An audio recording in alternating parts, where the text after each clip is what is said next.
to talk about slap and bass guitar. So the technique, you're going to use the inner knuckle of your thumb, this kind of area right here, you know, where the bone is. The bone is basically what you want to be hitting the string and getting a lot of that value by slapping against the string and bouncing it back and forth, creating that kind of slap sound. If you notice, I'm not going down with my hand like this onto the bass. I'm actually basically just rotating my hand, and I wouldn't even say I'm doing it very strongly. I'm not keeping my hand very tense.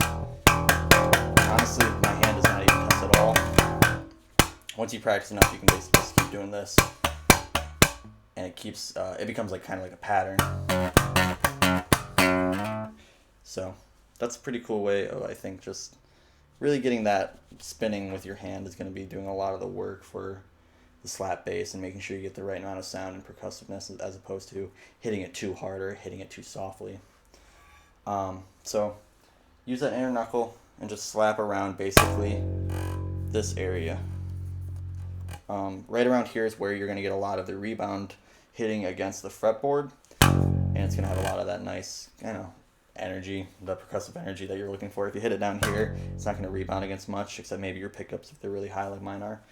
But it's not going to give you a very loud and very eventful sound. With the slap, obviously comes the pop, which is the other side of it, is the snare drum to the slap's kick.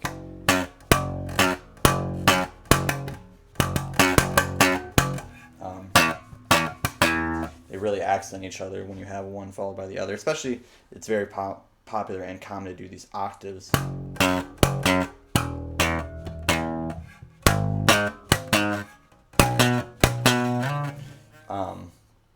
Those are super common, and they're actually a really good way to practice if you just do up the fretboard like this.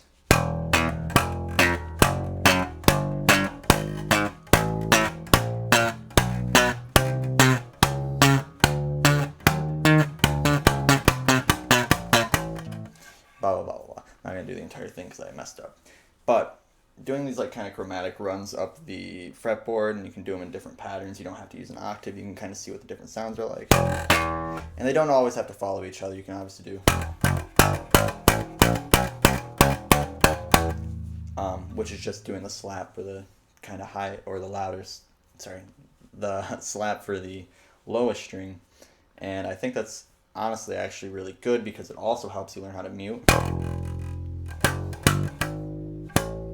and travel between strings without squeaking and kind of squealing a lot. If you can really move between those, especially if you can bend.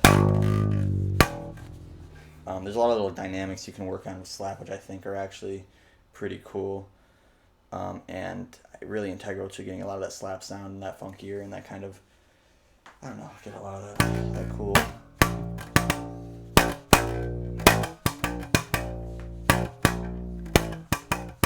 I don't know. It's cool.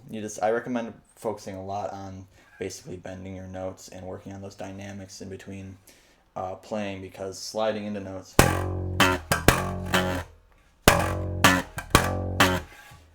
has a lot different effect than just playing the note. And playing that together with slap and pop bass gets you kind of that really smooth sounding, kind of rhythmic, and it really just plays every single instrument in the band. And if I didn't explain the pop, apologies. The pop is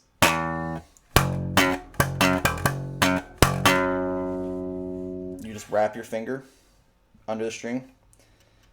If you are going too far, you're obviously not going to be able to move your finger up. You kind of just want to wrap your finger lightly around it, enough to be able to bring it down.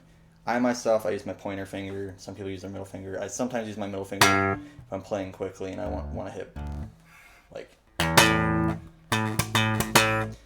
Honestly, it's up to your choice. I should start using my middle finger because it's also good.